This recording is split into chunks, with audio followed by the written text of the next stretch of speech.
नमस्कार मित्रांनो, आपलं स्वागत आहे बळीराजा कॉर्नर यूट्यूब चॅनलवर. मित्रांनो, राज्यातील शेतकऱ्यांसाठी एक आनंदाची बातमी आहे. मित्रांनो, खरीप पीक विमा 2024 हा शेतकऱ्यांना आता मंजूर करण्यात आलेला आहे.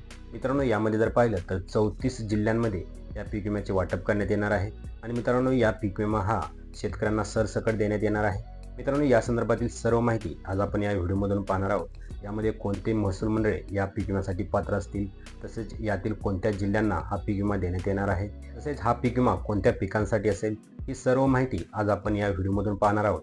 तरी चॅनलवर नवीन आला असाल तर चॅनलला सबस्क्राईब करून ठेवा. असेच नवनवीन व्हिडिओ आणि अपडेट आपण घेऊन येत असतो. चला तर मग व्हिडिओ सुरू करूया. मित्रांनो, राज्यातील शेतकऱ्यांसाठी एक आनंदाची बातमी आहे. मित्रांनो, राज्यात 2023 मध्ये ज्या शेतकऱ्यांना खरीप हंगामातील 75% पीक विमा हा भेटलेला नव्हता, अशा शेतकऱ्यांना आता हा 75% हा पीक विमा देण्यात येणार आहे. तसंच मित्रांनो, याचे वाटप जर पाहिले तर 34 जिल्ह्यांमध्ये या पीक विम्याचे वाटप करण्यात येणार आहे.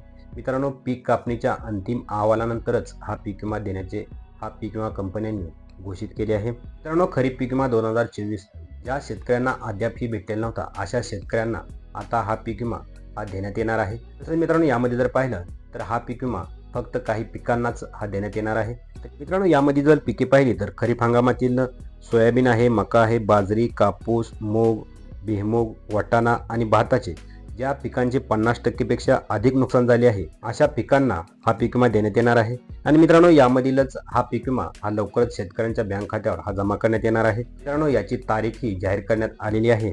मित्रांनो, जिल्हाधिकारी यांच्या आदेशानुसार 25% अग्रिम पीक विम्याचे वाटप हे पूर्ण करण्यात आलेले आहे. तर उर्वरित 75% पीक विम्याचे वाटप हे आता सुरू करण्यात येणार आहे. मित्रांनो, आता पीक कापणीच्या अंतिम अहवालानुसार 50 पैसेपेक्षा कमी आणेवारी असलेल्या महसूल मंडळातील शेतकऱ्यांना हा 75% पीक विमा हा देण्यात येणार आहे. पाहिलं तर आतापर्यंत ज्या शेतकऱ्यांना हा पीक विमा देण्यात आलेला नव्हता, अशा शेतकऱ्यांना आता यामध्ये 100% हा पीक विमा देण्यात येणार आहे. तेच अग्रिम 25% आणि आता मिळणारा 75% असा 100% हा पीक विमा शेतकऱ्यांच्या बँक खात्यावर हा जमा करण्यात येणार आहे. मित्रांनो, पहिल्या टप्प्यामध्ये जर पाहिलं तर खरीप हंगामातील पिकांना 25% पीक विमा देण्याचे आदेश हे देण्यात आलेले होते. तर काही शेतकऱ्यांना अद्याप हा पीक विमा भेटलेला नव्हता. तर काही जिल्ह्यांमध्ये या पीक विमा कंपनीच्या आक्षेपामुळे हा शेतकऱ्यांना देण्यात आलेला नव्हता.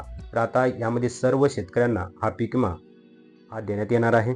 मित्रांनो, यामध्ये जर पाहिलं तर राज्यातील जवळपास 35 लाख शेतकऱ्यांसाठी 75% हा पीक विमा देण्यात येणार आहे. आणि मित्रांनो, याची सर्व माहिती आज आपण या व्हिडिओमधून पाहणार आहोत. यामधील कोणते जिल्हे असतील आणि या जिल्ह्यातील शेतकरी किती पात्र असतील आणि या जिल्ह्यासाठी पीक विम्यासाठी मिळणारी रक्कम. यामध्ये जर सर्वप्रथम जर पाहिलं तर अमरावती जिल्हा आहे. अमरावती जिल्ह्यातील लाभार्थी शेतकऱ्यांची संख्या 10,265 इतकी आहे. आणि अमरावती जिल्ह्यासाठी मिळणारा जर निधी जर पाहिला म्हणजे हा पीक विम्याचा, तर 8 कोटी इतका निधी आहे. त्यानंतर मित्रांनो, नागपूर जिल्ह्यातील 63,422 इतके लाभार्थी शेतकरी आहेत. आणि या शेतकऱ्यांना मिळणारा पीक विम्याचा निधी जर पाहिला तर 52.21 कोटी इतका निधी आहे. त्यानंतर मित्रांनो, परभणी जिल्ह्यातील लाभार्थी शेतकऱ्यांची संख्या 4,41,930 आणि परभणी जिल्ह्यासाठी जर मिळणारा निधी जर पाहिला तर 199.11 कोटी इतका निधी आहे. त्यानंतर मित्रांनो, कोल्हापूर जिल्ह्यातील सर्वात कमी अशी लाभार्थी शेतकऱ्यांची संख्या आहे. फक्त 228 एवढी कोल्हापूर जिल्ह्यातील लाभार्थी शेतकऱ्यांची संख्या आहे. आणि मिळणारा निधी जर पाहिला तर 1.20 कोटी इतका निधी हा देण्यात येणार आहे.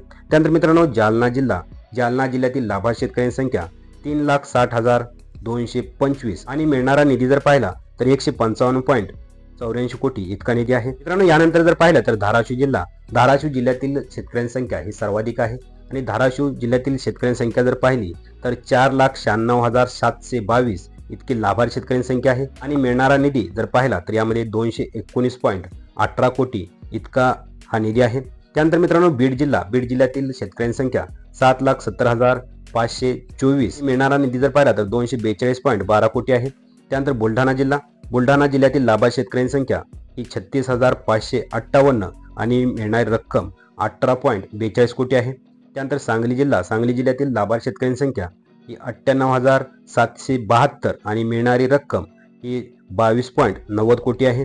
त्यानंतर सोलापूर जिल्ह्यातील लाभार्थी शेतकऱ्यांची संख्या ही 1,82,534 आणि मिळणारी रक्कम जर पाहिली तर 118 कोटी 42 लाख आहे. त्यानंतर मित्रांनो, सातारा जिल्ह्यातील लाभार्थी शेतकऱ्यांची संख्या ही 40,604 आणि मिळणारी रक्कम जर पाहिली तर 8,74,00,000 रुपये आहे. त्यानंतर मित्रांनो यामध्ये जळगाव जिल्ह्यातील लाभार्थी शेतकऱ्यांची संख्या ही 17,924 आणि मिळणारी रक्कम जर पाहिली तर 5,88,00,000 आहे। त्यानंतर मित्रांनो अहिल्यानगर जिल्ह्यातील लाभार्थी शेतकऱ्यांची संख्या जर पाहिली तर 2,35,824 आणि मिळणारी रक्कम जर पाहिली तर 160,84,00,000 रुपये इतका निधी आहे।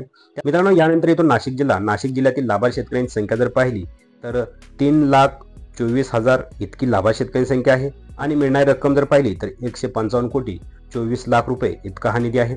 तर मित्रांनो या जिल्ह्यांमध्ये हा पीक विमा देण्यात येणार आहे। मित्रांनो या जिल्ह्यातील कोणत्या गावांना हा पीक विमा देण्यात येणार आहे याची सर्व यादी आज आपण या व्हिडिओमधून पाहणार आहोत। सर्वप्रथम यामध्ये जळगाव जिल्हा जर पाहिला तर जळगाव जिल्ह्यातील 105 गावे या पीक विम्यासाठी पात्र आहेत आणि त्यांना कमीत कमी 48% हा पीक विमा देण्यात येणार आहे। त्यानंतर कोल्हापूर जिल्ह्यातील 73 गावे या पीक विम्यासाठी पात्र आहेत आणि त्यांना कमीत कमी 47% हा पीक विमा देण्यात येणार आहे। त्यानंतर छत्रपती संभाजीनगर या जिल्ह्यातील 120 गावे या पीक विम्यासाठी पात्र आहेत आणि त्यांना कमीत कमी 49% हा पीक विमा देण्यात येणार आहे। त्यानंतर वाशिम जिल्ह्यातील 124 गावे या पीक विम्यासाठी पात्र आहेत आणि त्यांना कमीत कमी 48% हा पीक विमा देण्यात येणार आहे। त्यानंतर मित्रांनो अकोला जिल्ह्यातील 146 गावे या पीक विम्यासाठी पात्र आहेत आणि त्यांना कमीत कमी 47% हा पीक विमा देण्यात येणार आहे। त्यानंतर मित्रांनो लातूर जिल्ह्यातील 124 गावे या पीक विम्यासाठी पात्र आहेत आणि त्यांना कमीत कमी 49% हा पीक विमा देण्यात येणार आहे। नंतर परभणी जिल्ह्यातील एकूण गावे जर पाहिली तर 74 गावे या पीक विम्यासाठी पात्र आहेत आणि त्यांना कमीत कमी 48% हा पीक विमा देण्यात येणार आहे। त्यानंतर नांदेड जिल्ह्यातील 144 गावे या पीक विम्यासाठी पात्र आहेत आणि त्यांना 74% हा पीक विमा देण्यात येणार आहे।